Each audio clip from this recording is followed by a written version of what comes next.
Apie kokią čia kompaniją šiandien sukurti video? Tai gal apie vieną iš kompanijų iš savo portfelio? Nemanau, kad jos labai įdomios ir žiūrovams patiks. Labas, Emilija, mačiau nesenai nusipirkai BMI akcijų. Žinau, kad tai yra farmacijos kompanija, gal galėtum plačiau apie ją papasakoti? Kas galėjo pagalvoti? Jūs prašot, aš atsakau, keliaujam dirbti. Ieškai sričių, kur galima uždirbti, bet rodos viskas šiuo metu keliauja į dirbtinį intelektą ar technologijas, ko viso pasiekoje manai, kad viskas yra per brangu? Tiesos tame yra ir pagal statistiką šiuo metu S&P 500 technologijų sektorius, bent jau kainos ir pajamų santykių, viršyje 40. O tokias aukštumas teko matyti tik per .com erą. Verčia susirūpinti. Gal tiesiog norisi investicinių idėjų iš kitokio sektoriaus? Arba nori diversifikacijos? Tokiu atveju šis video yra būtent tau. Šios dienos tema yra kompanija užimanti labai mažą poziciją mano viešame portfelyje. Kaip ir paminėjau, tai nėra itin didelė pozicija, bet parodė tikrai neblogą augimą per labai trumpą laikotarpį ir susilaukė nemažai dėmesio iš jūsų, kurie stebi mano papildomus pirkimus. Šiandien trumpai aptarsime, kaip kompanija uždirba pinigus, kaip atrodo jos finansai ir ateities planai bei potencialas. Įsitaisyk patogiai, pasiimk mėgstamą gėrimą, šiandien kalbame apie ištisą farmacijos dinastiją. Pažiūrėsim, ar verta investuoti, ar kaip tik uždarinėjam poziciją. Jeigu pirmą kartą atsidūrė mano kanale, tai susipažinkime, aš esu Emilis ir šiame kanale dalinuosi praktinę informaciją, kaip pradėti investuoti ir kaip gerinti savo gyvenimo kokybę. Atvirai dalinuosi savo portfeliais, kurie perlipa daugiau negu 100 000 eurų sumą, su tikslu parodyti, kad tai gali būti lengva ir pelninga praktika jums. Ir tu to seki, tai visų pirma labas, pataikai būtent ten, kur reikia, o jei tau patinka tokio tipo turinys, tai kodėl nepaspaudus like ir subscribe?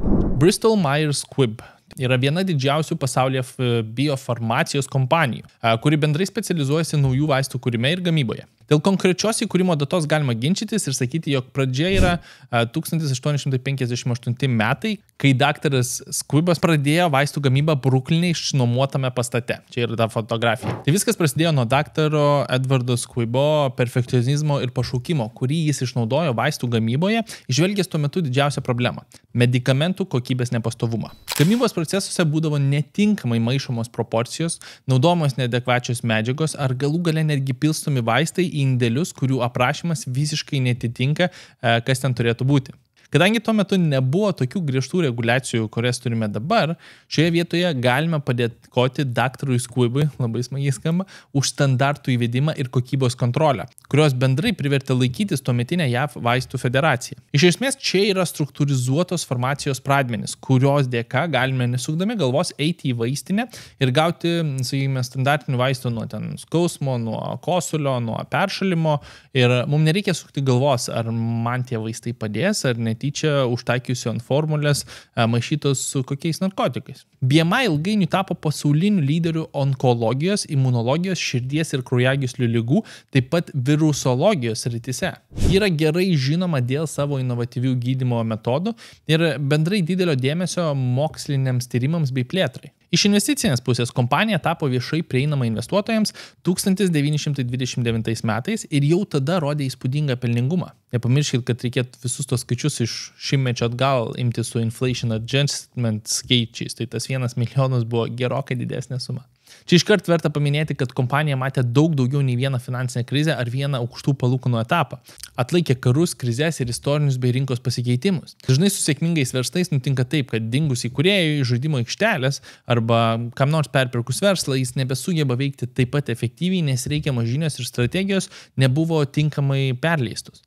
Šioje vietoje kompanija rodos puikiai tvarkosi. Bet kuo pagrindė jį užsima dabar? BMI yra viena iš lyderių kovos su vėžiu srityje. Jos produktai tokie kaip Opdivo ir Yervoy, jeigu teisingai ištariu, yra plačiai naudojami imunoterapijoje, siekiant gydyti įvairias vėžio formas. Iš paskos seka ir imunologija. Bendrovė taip pat kūrė ir gamina vaistus skirtus autoimuninių ligų gydymui. BMI produktai padeda pacientams sergantiems tokiomis lygomis kaip reumatoidinis artritas ir psoriazė. Ir taip aš irgi nustebęs, kad ištariau iš 3 karto. Reumatoidinis artritas. Reumatoidinis artritas, aš šito nežinau kaip ištarti. Čia nesustoja ir BMI aktyviai dirba, kuriant vaistus, kurie padeda gydyti širdies ligas. Vienas iš žinomiausių vaistų tikriausiai bus Eliquis ir čia matom per pardavimų prizmę. Bendrai paėmus misija puikiai, šiai kompanijai galime būti dėkingi už atliekamus tyrimus itin problematiškų ir sudėtingų ligų šakose. Visgi, nesvarbu kokia misija ir veikla yra pačios kompanijos, jei ji visgi negali iš to uždirbti pelną. Pažvelkime į kompanijos finansinę ataskaitą. Tai pati BMI yra tvirtai įsitvirtinusi pasaulio biofarmacijos rinkoje, jos pajamos kasmet siekia milijardus dolerių, o kompanijos rinkos kapitalizacija yra viena didžiausių šioje pramonėje. Nors BMI susiduria su didelėmis investicijomis į mokslinius tyrimus ir konkurenciją, jos strateginis dėmesys inovacijoms ir stiprus produktų portfelis leidžia išlaikyti stiprią poziciją, bet gal gana teorijos. Kaip atrodo skaičiai iš praktinės pusės? Pažvelgime į bendrą kapitalizaciją ir į pajamas. Kapitalizacija krenta, bet pajamos išliko pastovios nuo pandemijos, net ir per rekordinių palūkanų laikmetį. Kaip atrodo pelnas ir marža? Bendrai pelnas ir jo marža išlieka stabilus, bet grynojo pelno maržas taiga itin stipriai nukrito šiais metais, nors ir rodomas augimas iš jų vaistų portfelio paklausos augimo. Ar tas pats darosi ir su grąža iš investuoto kapitalo, arba kaip kitaip vadinam Return on Invested Capital, ROIC? Čia mes matom netgi įspūdingą augimą.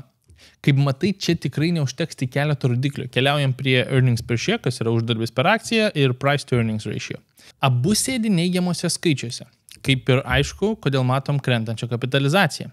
Pasižvalgykime į skolas. Atrodo, kad paskutiniu metu teko prisimti papildomos rizikos. Gerai, kur keliauja kompanijos pelnas? Dalinai į akcijų supirkimą, dalinai į dividendus. Tai šiuo metu yra vienas pagrindinių akcentų. Ir jei pasižvalgome į dividendus, jie yra mokami jau 53 metus bei didinami 17 metų iš eilės. Nors payout ratio tikrai gąsdina būtent paskutinių metų ir atrodo nelogiška, ten 30%, šitas skaičius ir dabar preliminariai sekančiais metais vėl 30%. Taip pat paskutinių 5 metų dividendų augimas siekia net 7%.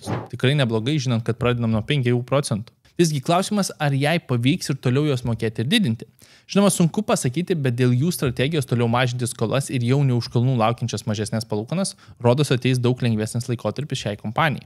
Praeities rezultatai vėl negarantuoja ateities rezultatų, bet vis tiek reikia prisiminti, jog ši kompanija pragyveno ne vieną krizinį laikotarpį ir vis dar laikosi tarp didžiausių medikamentų gamintojų bendrai pasaulyje. Tai iš kur tas kainos kritimas ir nuolaida investuotojams bei milžiniški dividendai atrodo labai stabiliai kompanijai?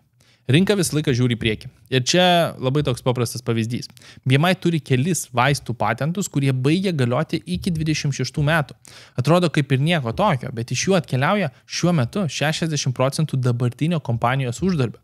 Ir tai rodo ateities problemas. Kaip kompanija tai sprendžia? Jau nuo 2019 metų kompanija nusipirko 5 verslus ir sandorių sumos sviravo nuo 4,1 milijardo iki 90 milijardų. Daug šių apsipirkimų reikalavo papildomų skolų ir tai yra rizikingas būdas, bet realiai vienas efektyvesnių pasirinkimų, kaip užtikrinti pelno diversifikaciją ateityje. Žinoma, išlieka pagrindinis klausimas, ar verta investuoti į šią kompaniją. BMI bendrai siūlo stabilų dividendų pajamingumą ir turi gerą reputaciją kaip patikima biofarmacijos kompanija. Norint papildomų pajamų šaltinių iš dividendų su galimybė dalyvauti ilgalaikiame augime, BMI gali būti tikrai patrauklus pasirinkimas dideliam kiekiu investuotojų. Kaip ir daugelis farmacijos kompanijų, BMI susiduria su patentų pasibaigimo iššūkiais, čia toks privalomas dalykas, jeigu žaidi šitoje sferoje, bendrai su konkurencija, populiarių vaistų rinkoje ir būtinybė nuolat investuoti į naujų vaistų kūrimą. Tačiau bendrovė taip pat turi stiprių kortų, tokių kaip augantis imunoterapijos segmentas bei strateginiai kompanijų įsigijimai bei partnerystės galimybės, kurios gali padėti užtikrinti ilgalaikį augimą ir pajamas ateityje. Asmeniškai manau, tai yra vienas iš farmacijos rinkos lyderių veikiantis jau nebe pirmą šimtmetį, o šiuo metu jis yra pamuštas nedėkingų rinkos sąlygų. Žinoma, jiem finansinė situacija tikrai pagerintų šokimas ant bangos ir gamyba dar vieno kokio nors ant svorio metimo vaisto, bet jų specializacija yra kitokia ir gaminami vaistai gelbsti gyvybės ir gerina gyvenimo kokybę. Jei ir tave sudomino ši kompanija ir svarstai apie investavimą į ją, keliaukime į praktinę sesiją ir parodysiu, kaip žingsnis po žingsnio galima lengvai įsigyti šią kompaniją. Šios kompanijos dalelę gal greičiau. Šiuo metu BMI užima 0,56% šito portfelio ir jau turi 20% grąžą, nors aš ją investavau, kada čia atidarimo sandoriai buvo, pirkimas 6 mėnesio, tai dabar 9, tai per 3 mėnesius 20% tikrai galima džiūgauti. Dabar, jeigu aš norėčiau investuoti papildomai, šiuo metu dar nesiruošiu tam, dar vis noriu pasižiūrėti, kaip kompanija tvarkysis su rizikomis ir su papildomais pasirinkimais, tiesiog keliauju BMI, dabar matau, kad 49 baksai, tai jeigu aš šiuo metu norėčiau investuoti papildomai, mano tas toks paprastas pavyzdys turėtų būti 49,12.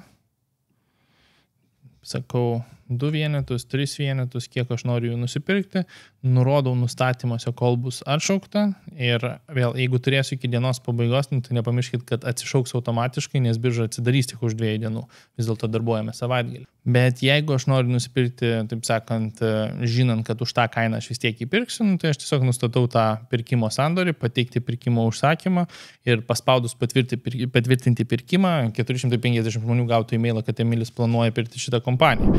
Kadangi video iškeliauja pirmadienį, dar šiuo atveju nesidalinsiu šitą informaciją, nes tai nėra mano didesnis pirkimas, bet ta 500 eurų pozicija dar pasėdės, kol aš pamatysiu, ką jie darys su dabartiniais apsipirkimais, nes vis dėlto didelis kiekis verslų buvo nupirktas realiai per paskutinius metus ir pareikalavo labai daug pinigų.